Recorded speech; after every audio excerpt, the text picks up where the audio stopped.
Hello दोस्तों, beyond the story में आप सभी का स्वागत है। 2019 का अंत और 2020 के शुरुआत में एक ऐसी बीमारी ने दस्तक दी जिसने लाखों लोगों की जान ले ली।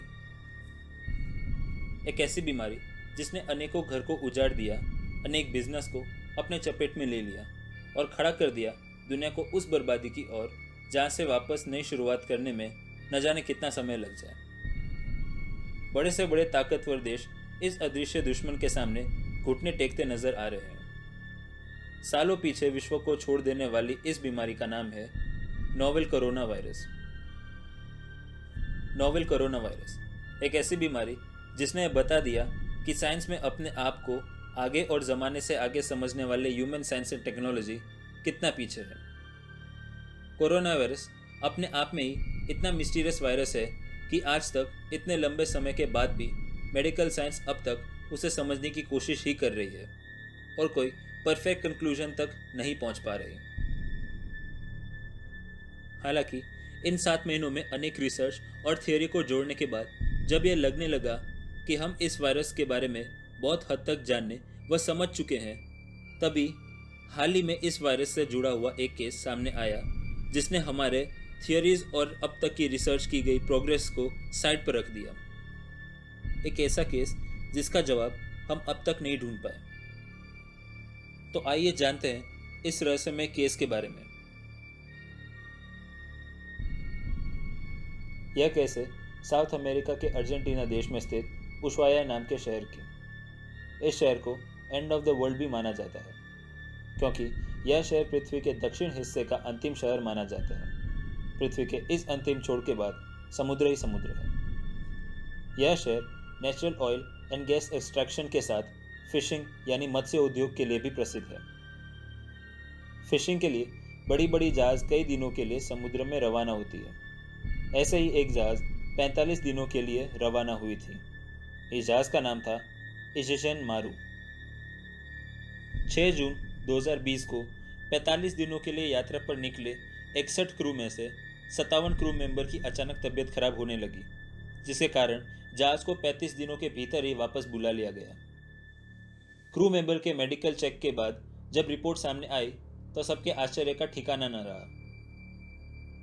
61 में से 57 क्रू की रिपोर्ट कोरोना पॉजिटिव निकली। यह बात चौंकाने वाली थी कई कारणों से।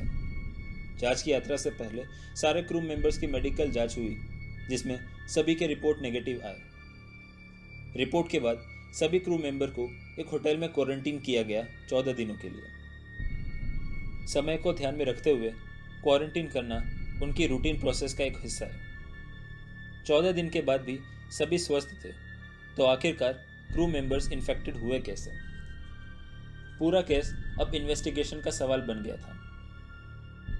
एक बार को अगर मान भी लिया जाए कि क्रू मेंबर्स के मेडिकल रिपोर्ट में कोई चूक रह गई होगी, लेकिन अभी तक के रिसर्च और WHO, यूफा यानी यूरोपियन पब्लिक हेल्थ एसोसिएशन और ICMR यानी Indian council of medical research के अकॉर्डिंग कोरोना वायरस का इंक्यूबेशन पीरियड 5 से 6 दिन से लेकर 14 दिन तक का होता है। यानी अगर 14 दिन के भीतर आपको कोरोना है तो उसके सिम्टम्स नज़र आने शुरू हो जाते हैं। और बात करें इशिशन मारू के क्रू मेंबर्स की, तो यात्रा से पहले 14 दिन तक क्रू मेंबर्स को क्वारंटीन किया गया था और क्रू मेंबर्स के अनुसार यात्रा के कुछ हफ्तों तक सब स्वस्थ ही थे। इतने लंबे अरसे तक स्वस्थ होने के बावजूद कोरोना से इन्फेक्ट होना अजीब सा लगता है। एक पॉसिबिलिटी यहाँ यह भी है कि हो सकता है कि सप्लाईज व रॉ मटेरियल से इन्फेक्ट होने की वजह से यह वायरस फैला हो, परंतु जहाज के अथॉरिटीज़ ने इस पॉसिबिलिटी को नकार दिया। उनका कहना था कि सारे सप्लाईज यात्रा के एक हफ्ते पहले ही लोड कर दिए गए थे और अगर देखा जाए तो किसी भी सब्सटेंस पर कोरोना वायरस लंबे समय के लिए नहीं टिकता। इन सरफेस पर वायरस का ड्यूरेशन बहुत ही शॉर्ट टर्म के लिए होता है। आगे चलकर यह बात भी सामने आई कि यात्रा के दौरान कोई भी नया आदमी शिप में शामिल न हुआ। यह शिप किसी पोर्ट पर न रुकी, ना कोई एडिशनल सामान लोड हुआ और ना कोई क्रू मेंबरशिप से नीचे उतरा। उशुआया के director of primary health care Alejandro Alvarado के अनुसार उन्होंने कहा कि शिप का किसी ड्राई लैंड से संपर्क न हुआ और ना किसी जहाज से। इस जहाज के करीब एक जहाज गुजरा, लेकिन उसकी मिनिमम दूरी लगभग 4 किलोमीटर बताई गई। अलग अलग पॉसिबिलिटीज को जोड़कर भी इस केस की सच्चाई तक नहीं पहुंचा जा सका। सारे संभावना का अंत जीरो पर आकर अटक जा रही है। इस केस से जुड़े जांचकर्ताएं भी अपने हाथ ऊपर कर चुकी है। क्रू मेंबर्स कैसे इन्फेक्ट हुए इसका पता लगाना लगभग नामुमकिन सा हो गया है। यह केस एक बहुत बड़ी मिस्ट्री बनकर रह गई है। इस केस को देखकर ऐसा लगता है कि वैक्सीन बनाने की जल्दी में शायद कोरोना को पूरी तरह से समझा नहीं गया। शायद कई पहलू अभी भी है इस वायरस के जिस पर ध्यान न गया हो। यह केस अब तक के रिसर्च से मेल ना खाते हुए एक अलग ही रिसर्च का हिस्सा बन गया है। बात करें जहाज के क्रू मेंबर्स की, तो उन्हें जहाज में ही आइसोलेट करके उनका इलाज चल रहा है। 57 में से 2 लोगों की कंडीशन क्रिटिकल होने की वजह से उन्हें हॉस्पिटलाइज किया गया है। आपको क्या लगता है इस केस के फेलियर की असली वजह क्या है? इनकम्प्लीट रिसर्च या कोई अनडिटेक्टेबल इन्वेस्टिगेशन? आप अपने जवाब हमें कमेंट्स में लिखकर देना ना भूलें।